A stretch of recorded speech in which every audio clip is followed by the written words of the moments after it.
mambabatas na sangkot sa flood control scandal ang siguradong masasampulan pagsapit ng Enero. Nangunguna sa listahan si Contractor Eric Yap. Ayon kay DILG Secretary John Vic Remulla, narito ang agenda report ni Ian Maghanoy.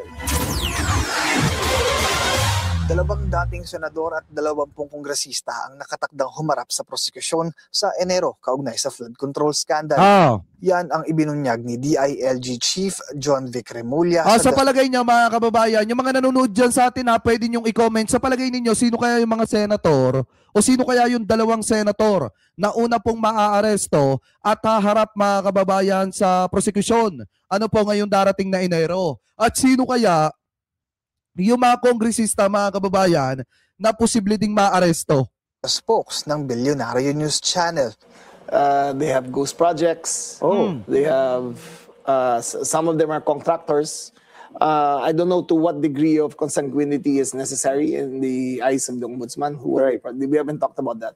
But the definite ones, I think there are 10 with direct financial links to the Discayas, to the Eric Yaps, to all these contractors. May financial transactions sila bank to bank. Ayon kay Remulla, may conclusive evidence na mag-uugnay kay Benguet Congressman Eric Yap sa mga transaksyon ng tinaguriang flood. Alam niyo mga kababayan, sa totoo nga lang natatawa ako dito kina Pyra Lucas at doon sa iba pa na idinadawit po mga kababayan yung mga Yap doon sa Tarlac.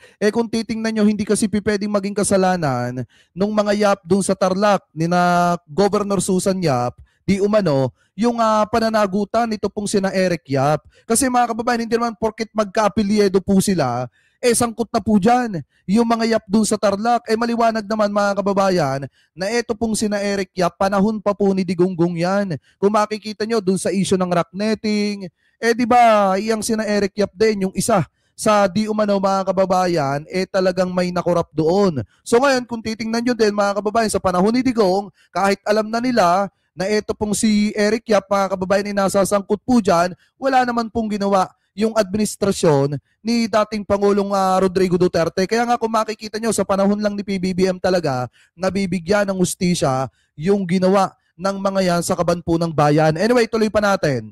Control royalty na sina Sara at Curly Discaya. At malamang si Yap daw ang unang maaaresto at sasalang sa prosekusyon. There's an electronic transfer of money. They're crooks. They're not criminals. They're crooks. They're small-time crooks. Diba? The real criminals know how to hide. They know how to hide the transactions. But these guys are crooks.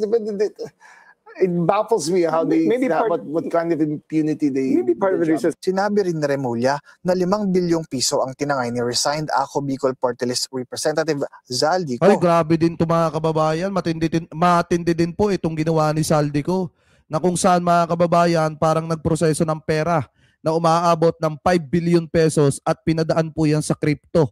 Ano po, para siguro panggalaw-galaw niya po sa ibang bansa. Pero napakatindi, nasa 5 billion pa rin yung naiproseso po niyang pera. Anyway, tuloy pa natin. Habang nagtatago umano sa Portugal gamit ang cryptocurrency. Siko, na siya ring dating House Appropriations Committee Chairman, ay isa sa mga itinuturong nasa likod ng bilyong-bilyong budget insertions. He's a poor man with a lot of money. Sa ngayon, plano ng DILG na makipag-ugnayan sa UN Convention Against Corruption para mahanap siko. Para sa agenda, Ian Maghanoy, Bilyonaryo News Channel. Ayan.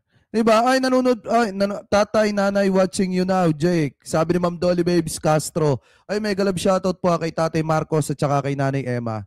Magandang gabi po sa inyo. So yan mga kababayan, kung mapapansin nyo po, talagang ang una daw dito na masasampula na kongresista ay ito pong si Eric Yap. And then may 2 senator na posibleng sumalang din sa prosecution. So ngayon sa palagay nyo, pwede naman po ninyong i-comment yan sa ating comment section. Sa palagay ninyo kaya mga kababayan, sino kaya yung senator na yung 2 senator na posibleng sumalang sa prosecution pagdating po ng January? Kasi iilang araw na lang magtatapos na yung December.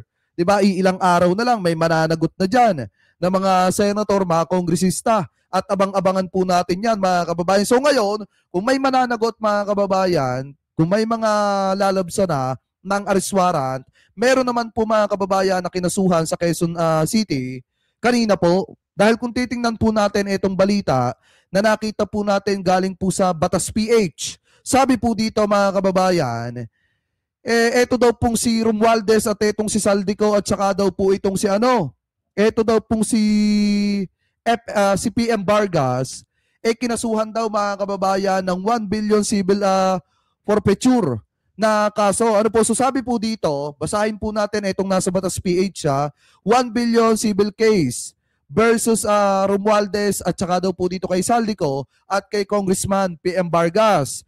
Sabi po dito, 1 billion civil forfeiture cases against former House Speaker Martin Romualdez, former Ako Bicol Party List, Representative Saldico, and Quezon City 5th District Representative PM Vargas are set to be filed before the Quezon City Regional Trial Court today mga kababayan. So ibig sabihin, eto na yung sinasabi natin sa inyo nung nakaraan pa man na ito pong si Romualdez mga kababayan, talagang makakasuhan at makakasuhan po yan. Kasi nga, imposible naman po na hindi niya alam yung mga pinaggagawa nito po mga tao na nasa downline po niya katulad ni Saldico at nung iba pa na mga kongresista, mga kababayan, na talagang sangkot sa maanumalyang flood control. So ngayon, kung titingnan nyo mga kababayan, maliwanag naman na ito pong si Saldico at itong si Romualdez posibleng humarap dito po sa civil case mga kababayan na isinampa po laban po sa kanila. So ako, naniniwala ako na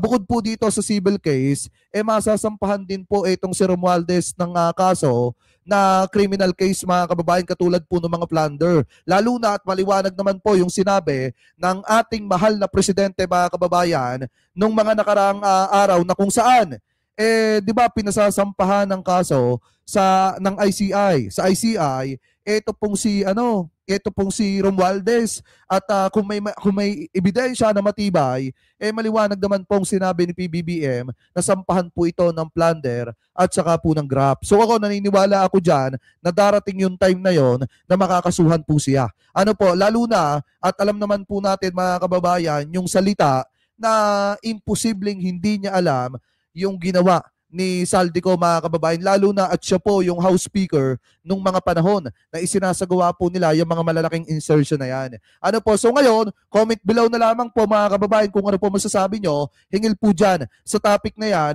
na tinalakay po natin. Ngayon, punta naman po tayo mga kababayan, dito naman po sa next topic na nakita po natin na kung saan, eto na, di ba kung matatandaan nyo, nagsalita po,